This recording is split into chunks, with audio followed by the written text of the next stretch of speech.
Ziglas Ticarət Mərkəzində yanğından zərər çəkən 57 sahibkara maddi yardım verilib. İqtisadiyyat naziri Şahin Mustafayev bildirib ki, sahibkarlara 570 min manat məbləğində maliyyə yardım edilib.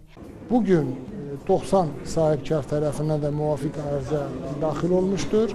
Biz düşünürük ki, gələn həftə ərzində bütün sahibkarlara maddi yardım göstəriləcəkdir. Eyni zamanda mən vurğulamaq istəyirəm ki, dəymiş ziyanın tam məbləği araşdırılandan sonra sahibkarlara ödənilmiş maddi yardım bu zaman nəzərə alınacaqdır. Nazir həmçinin yanğından zərər çəkməmiş ambarlardakı malların inventarlaşdırılmasına başlanılacağını da qeyd edib. Bundan sonra sahibkarlara ödəniləcək ziyanın məbləği tam müəyyən ediləcək.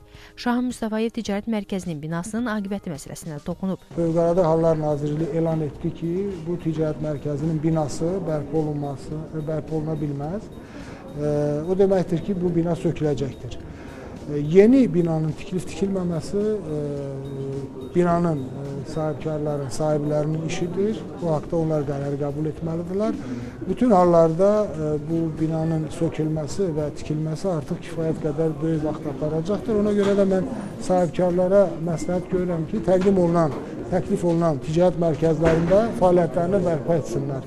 Maddi yardım alan sahibkarlar da bu vəziyyətdən məmnun olduqlarını bildiriblər. 85 min manata qədər ziyan dəyib, uşaq mallarıdır, pərakəndə satışla məşğuluq.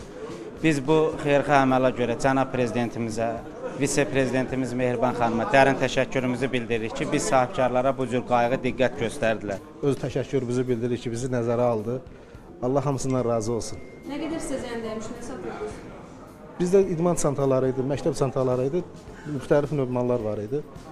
65-67 min arası ziyan dəymişdi bizdə. Sahibkarlara nəzərdə tutulan yardım almaları üçün bank kartları təqdim olunub.